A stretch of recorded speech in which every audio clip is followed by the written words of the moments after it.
कन्या। हाँ मम्मी जी। कहाँ जाए के तैयारी होता है? जाता नहीं शॉपिंग करे। आज तक कुछ हो जाए इनका के मार्केट जाए ना दे। ए जी 5,000 रुपया दीता। खाएला मम्मी जी ला एगो साड़ी देख ले बनी खूब सुंदर खरीदे के बा। वाह ई भलनु अच्छा पतो होला बात कि माइयो ला कुछ सोचा तारू। चला देते थे। कन्या हाँ मम्मी जी। आज मार्केट नहीं के जाए के काहे?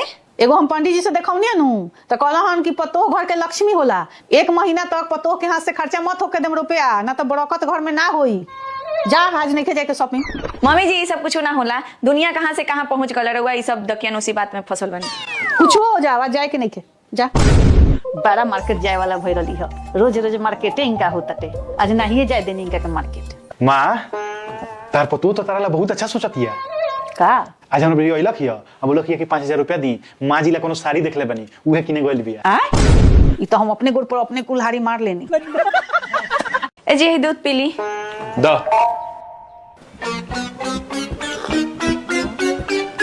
ई तो चीनी तो डल ही नहीं खू चीनी द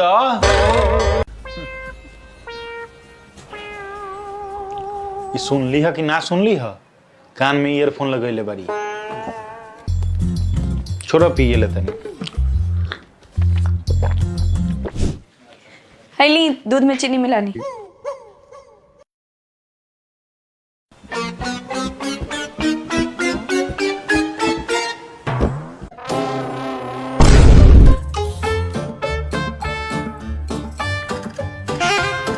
का करत तनी? चीनी मिलाओ तनी। हम दूध में नो चीनी मिलावे के कहले रहनी हां। हाँ तो दूधे में ना मिलाओ तनी तू देले रहलू तो पी गरनी हां तो उहे मिलाओ तनी।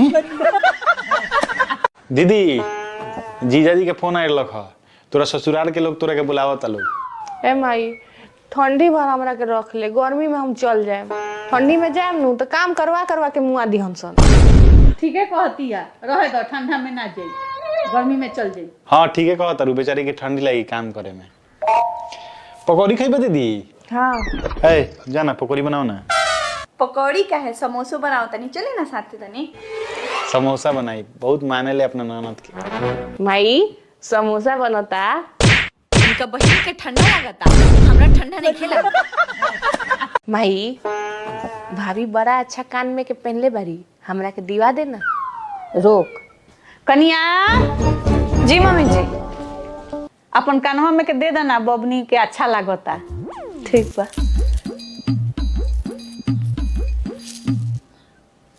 हैली माई अच्छा लगा था? हाँ बड़ा अच्छा लागता पेन हो। माई एजा पहना तनी बाकी ससुराल जाए नु तो तोरा लगे रख के जाए ना तो हमर ननदी ले ली हमसे। ठीक है कहता हमरा से तो बहुत भारी गलती हो गई। का गलती हो? कनवा में के हमरो नैहरे छोड़ के आवे के चाहत रहे। आई की मम्मी जी हमर मम्मी देलक हिया। अच्छा बा।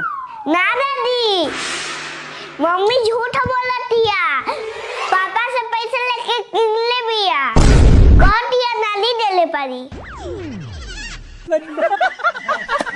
वाह इनका से पैसा चुरा चुरा के 4 गो साड़ी खरीद लेनी। अभी पेन पेन के सब अपना दोस्त सबके जलाएं। भाभी गेट खोली हम आ गई नी। पपरी कहाँ से आ गई ली जल्दी छुपाई।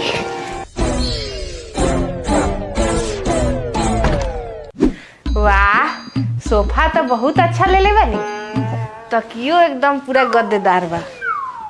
और साड़ी के करो हो दीदी ते कब आइली स? अब के तो आओ तनी हई देख ना कितना अच्छा अच्छा साड़ी बा। ई नया नया साड़ी के करह? उनका पॉकेट से पैसा चुरा चुरा के ये सब साड़ी खरीद ले बानी। ये तो जनिहन तो लगिहन खिसियाए को दे तनी के हमर ना हो। पता ना केकर साड़ी है हमार तो ना है। तो ठीक बा हम ही रख ले तनी ई सड़िया। ठीक बा रख ले। ये तो चोरे के घर में सेन पड़ गई। क्या आप ठंड से परेशान हैं? हाँ तो आइए हमसे चिपक जाइए।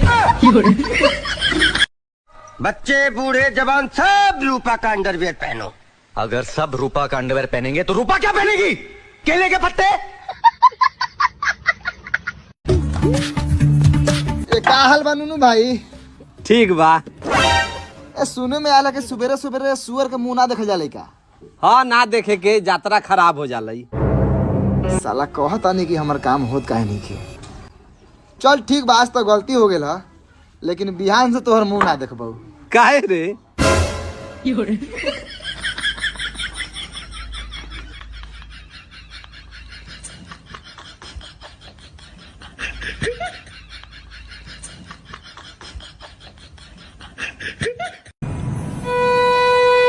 काहू मेराज भाई आवा रसगुल्ला खा लो। अरे काहे ना, लेकिन तू अपना हाथे खियावा।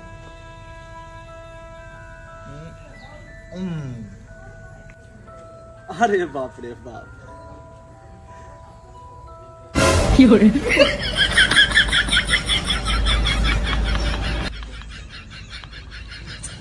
बहुत बढ़िया बा।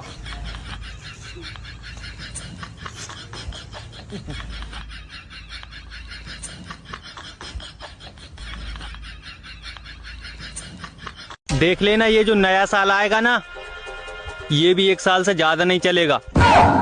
हाँ